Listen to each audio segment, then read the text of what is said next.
Hey friends, it's Justin Adkins here for Scrapbook.com, and we are celebrating Christmas in July. And in my opinion, what's more Christmas in July than Santa Claus on a beach? So we're going to use the Santa-shaped dies to build a fun beach scene card using some of my favorite Scrapbook.com exclusive products. So we are going to pull out a piece of white mixed media paper. I'm using the A2 size. You use whatever size works best for you. And we're going to do a little bit of ink blending with it. So I am going to pull out some Tattered Rose Distress Oxide ink because I think Tattered Rose makes the perfect sort of Caucasian skin color blend out of any of the oxide inks that I own. So I am just going to blend about the top half of this paper solid with the Tattered Rose Distress Oxide ink. And then we're going to have that whole area of the card to work with for Santa Claus's body. So I'm using a foam blending tool to get everything nicely applied, and then once I'm done, I am going to pull out my Santa Claus shape dies, and we're just going to kind of arrange them onto this panel. I'm going to do his body from the Tattered Rose portion, and we're also going to do the portion that's got his face as well. You can also be sure to tack everything down with some mint tape to hold it in place while you're die cutting. And then also you can use the white portion of your paper to tack down the white portions that we're going to have to die cut. So this is his beard, his mustache, but then I'm going to go back and put the hands and feet die cut on the Tattered Rose section as well. Now, in addition, there is a small die cut included with the Santa shaped dies that has his facial features, so his eyebrows, his nose, his eyes, and I am going to just die cut that from the white portion, and we're going to color that in later and do kind of a shortcut method.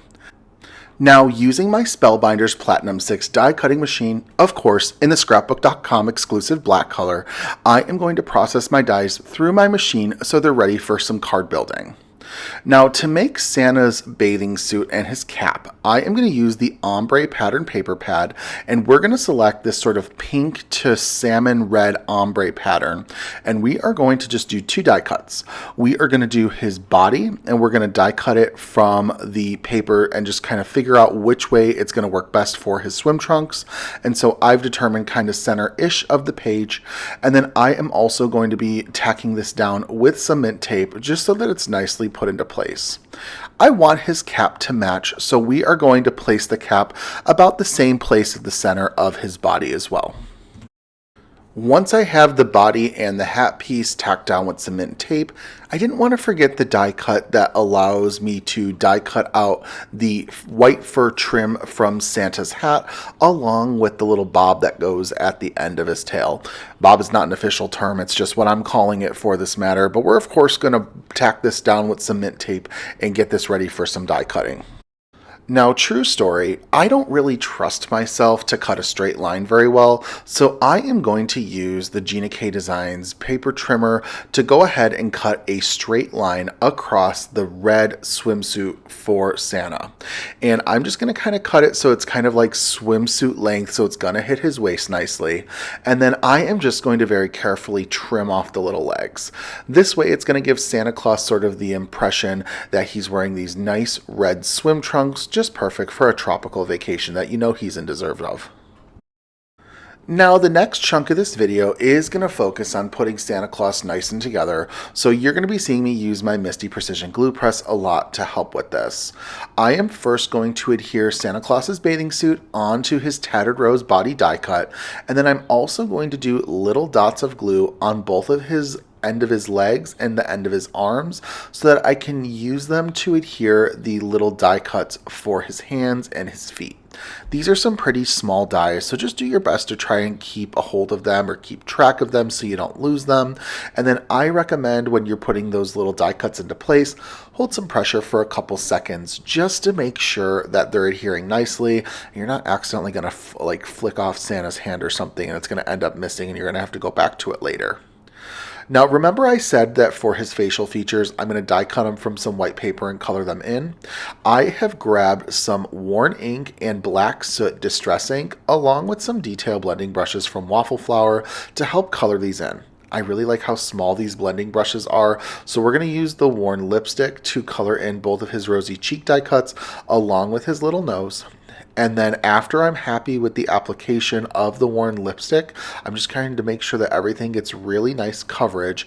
I'm going to be done with the worn ink, worn lipstick ink, and we're going to move on to the black soot. So I'm going to pick up some of that black soot and just sort of repeat the process and just easily blend it over his eye portions of the die cuts. I'm trying really carefully not to get them into the eyebrow portion because I do want to keep those white.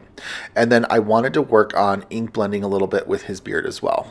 Now his beard is larger, so I'm using a slightly larger blending tool. This is a mini blending brush from Altenew, so I'm just going in and using it to blend up my beard with some Lost Shadow Distress ink to give it a little bit of shading.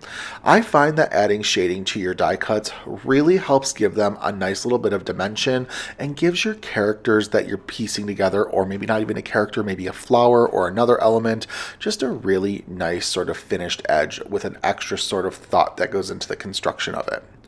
So I'm also going to carry that Lost Shadow Distress ink into Santa Claus's mustache as well, since his mustache and his beard, of course, are going to be the same colors. I'm not going to do it for his eyebrows, though. They're way too small, and I feel like I would just try to get frustrated and accidentally entirely color them Lost Shadow in color. So once I'm happy with how my ink blending goes, I'm now going to begin putting the rest of Santa Claus together. So I'm taking his beard, and I'm going to adhere it directly to his face die cut, and it comes together really nicely. Also, I didn't show it on camera, but if you flip over packaging for most of the shape dies from Scrapbook.com, they're so wonderful because they actually give you an idea of what that die is designed to look like put together. So you can always refer to that when constructing it, at least the first time, to make sure that you're putting it together correctly. Now, of course, you can get more custom with it, and if you want to put die cuts in other places that it doesn't show on the example, by all means, you do you. That's what makes crafting fun. But it always helps to have that little bit of a starter to know where you should be putting things the first time if you find yourself lost. So we're putting the cap back on Santa. We're making sure to put that little bob. Remember, that's a just-in term, not an official term. And also the little trim that goes around the bottom of his cap as well. And we really just have to focus now on getting the different elements of his face and mustache together. There was a mouth opening that I die cut from white paper and colored in with some more black soot ink. And I did that off camera, and I do apologize.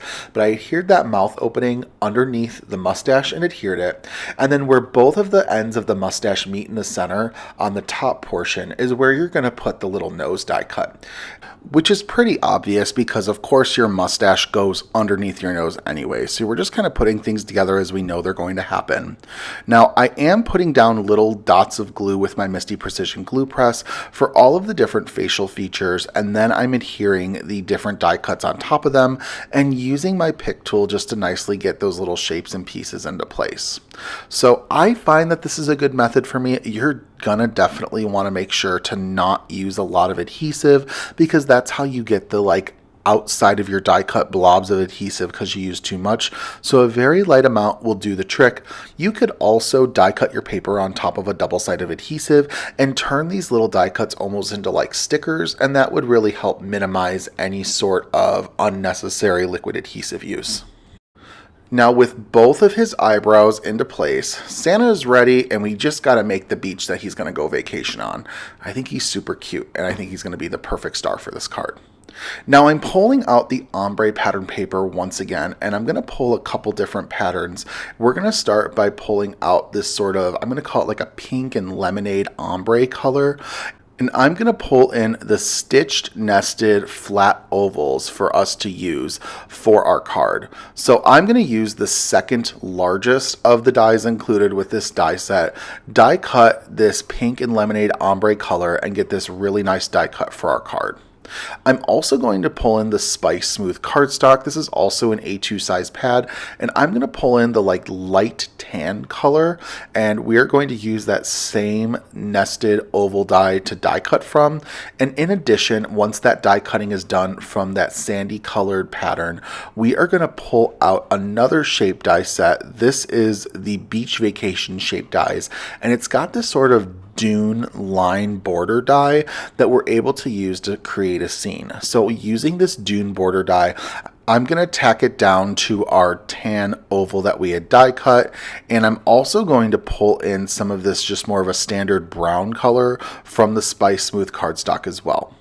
I'm going to use this to die cut the trunks of both of the palm trees that I'm going to be including on this card. So I'm just going to go ahead, I'm going to place it on top of my smooth cardstock, tack it down with cement tape, and get it ready for die cutting. Pulling in the ombre pattern paper again, I'm going to use this almost like light gray to forest green ombre and use it to die cut the top of the palm trees. I like that the ombre is going to give a nice variance of color, so we're going to use it for the trees. We are also going to die cut a sun image from the beach vacation shape dies as well. I have pulled in another pattern from the ombre pattern paper collection. This sort of goes from a super light yellow down to almost like a persimmon orange, and just kind of take advantage of that to die cut out our sun. Once all of my die cuts have been taken care of, we can now move on to assembling some more die cuts to add for our beachy scene. So using my Misty Precision Glue Press, I'm just going to add a little bit of glue to the top of each of the palm tree trunk dies, and then put the coordinating top leafy portion die cut onto the die cut to adhere it nicely. I'm only going to do 2 for this card. We're going to do a big tree and we're going to do a small tree. I don't really think my card's going to have space for much more than these 2, and they're, trust me, going to have the perfect area of our card to occupy and really fill up the space nicely. So I'm going to adhere my second tree top onto the tree trunk, and then the palm trees are going to be ready for the next portion of our card. The sun is super easy to put together. It's just a circle and then like a rigid edge larger circle that goes on top, or behind it rather, and we're going to adhere those 2 on top of each other. And we're also going to work on blending up our little die cut of our sandy beach bottom using some tea-dye distress oxide ink. I think oxide inks blend really nicely when creating scenes like this, so I'm going to use my blending tool on the bottom of our oval die cut, and we are just going to really nicely get a beachy blend going on with this ink. I'm trying to control my movements the best that I can to ensure that the edges towards the bottom of this partial oval are darker, and then as it moves towards to that wavy top border, it gets lighter. Now I wanted to add a little bit of specks to our sand as well, so I'm using some opaque white paper splatter by Picket Fence Studios, and I'm also going to pull in some opaque black paper splatter from Picket Fence Studios as well. So we'll use both of these, splattering them onto our little sandy die cut that we're constructing, and this is going to help give those specks in the sand, because sand is not just flat one color. It's really a combination of a bunch of different earthy tones, crushed up shells, little pebbles. So any sort of earthy tones and whites and grays you can add to it really can help give it a fun look. So I am going to adhere this to my oval die cut of the ombre pink and lemonade paper that we did earlier in this video. Of course, making sure that my panel is nice and dry. And we're pulling in our good old trusty ombre pattern paper pad once again to use this pink and yellow ombre pattern. I'm going to use the side that's pink in one corner and yellow in the opposite, and then use my paper trimmer to trim it down to 4 1/8 by 5 3/8. This is going to help create a really nice white frame when I adhere it to my final card base.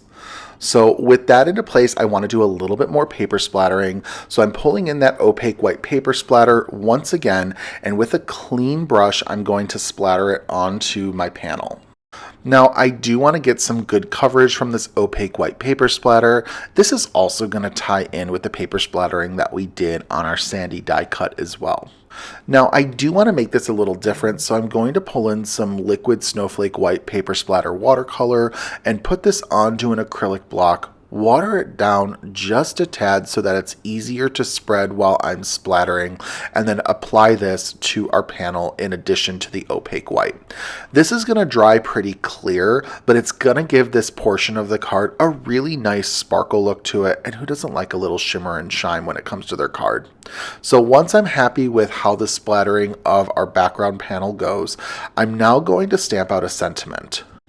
First, we're going to use the Hello Summer stamp set and stamp out the sentiment that says Aloha, where the L in Aloha is also a palm tree. So this is going to be part one of the sentiments that we are going to use. And then I'm going to pull in the holiday stamp set, and we are going to add a second sentiment that says cheers to you this season. I think these are going to work together so nicely, and we're going to stack them one right on top of each other, but of course they're going to be their own separate units. I'm going to stamp this out in some Sparkling Berry ink from Catherine Pooler. I really like to use Catherine Pooler inks when it comes to stamping out sentiments because I find that the ink gets really nice coverage, and of course it's my go-to ink for the most part whenever I am stamping in a color. I'm going to use the coordinating dies from each of the stamp sets to die cut out each of the sentiments. I love that Scrapbook.com includes coordinating dies for some of the sentiments included with a stamp set because I often find myself fussy cutting sentiments out because I love that sort of custom cut with a sentiment to really allow them to pop. Now we're going to move on to assembling the card together. I am going to adhere my background oval into the center of the card as best as I can.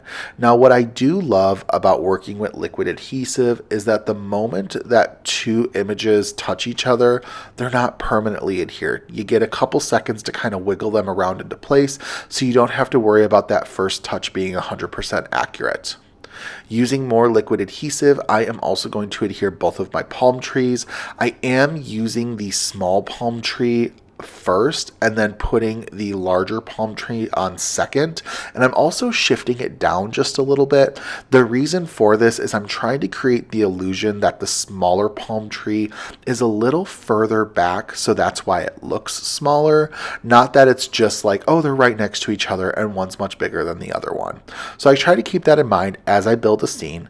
I'm also letting my die cuts slightly hang over the sides of our oval center portion. I think that that's really important to do, is to kind of allow your scene to go further than what your card can show, because it just kind of gives the feel that it's really going on. You're capturing a moment. It's not just contained to the canvas you're working with. Using some foam strips by Scrapbook.com, I am also going to be putting foam on the back of our Santa Claus die cut because I want him to pop off the paper. We're going to use foam tape on him, and then we're also going to use it on our sentiments as well because I really want them to be a focal portion of our card. We spent a lot of time putting him together. He is so dang cute, so why not make him the focal point of what you want the recipient to notice first? I love that Scrapbook.com has these thin foam strips because it really works nicely when you need to put foam in small areas on a card. Because Santa's got arms and legs, you're going to find yourself needing some smaller pieces, and this just works so perfectly. Plus, your foam strips are going to last a really long time too, which is always helpful.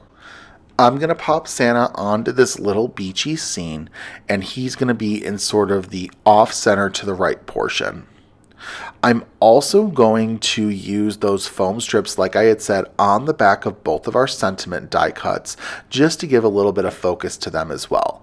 This is also a great way to utilize those coordinating die cuts for sentiments, is to actually put your sentiments onto some foam strips and let them pop nicely. So I'm doing it for the Aloha sentiment and then also the cheers to you this season. I probably should have seen if I could find Santa a nice cocktail to enjoy as well, because I feel like that really would have pulled this card together. So maybe you've got a little coconut drink die cut on hand that you could add to Santa. Now, the last thing that we are going to do is I'm going to pull in some orange sparkle spots. These are by Trinity Stamps. They have them in a handful of colors, including some metallic and holographic options as well. And I am going to put what ends up being just 5 sparkle spots onto our card. I like to put little dots of adhesive down first and then do the sparkle spots on top of them. And I like to kind of do them in a few at a time, where I'm not doing glue dot, sparkle spot, glue dot, sparkle spot. Instead, I'm doing glue dot, sparkle spot, and it just helps me a little bit more to sort of map out where all of my little embellishments are going to go. So I'm going to get those nicely into place. Like I said, I only end up using about 5. Rule of thumb is I kind of like to work in odd numbers. Odd numbers are supposed to increase interest to the eye when you're looking at something. So once I get those into place, I just have to pop this panel onto an A2 size card base. Now remember, I did trim this panel down, so it is about 4 1/8 by 5 3/8. So when I put it on this A2 sized card base, the white of the card base is going to slightly extend past our main panel of the card, giving it a really nice white frame. I think this is a really nice finished edge to keep in mind. And just like that, our Christmas in July beach card is fully completed and ready to send off to a loved one. I hope that this video provided you with some really fun inspiration how you can repurpose some of your Christmas dies and give them that fun beachy twist. Now don't forget to like and subscribe and follow me on my socials at JustinOte by Justin on both Instagram and YouTube. All products used in today's video are linked below for your shopping convenience. And last but not least, don't forget, for the best selection, free inspiration, and fast shipping, Scrapbook.com has got you covered. Thanks again for stopping by, and happy crafting. Goodbye.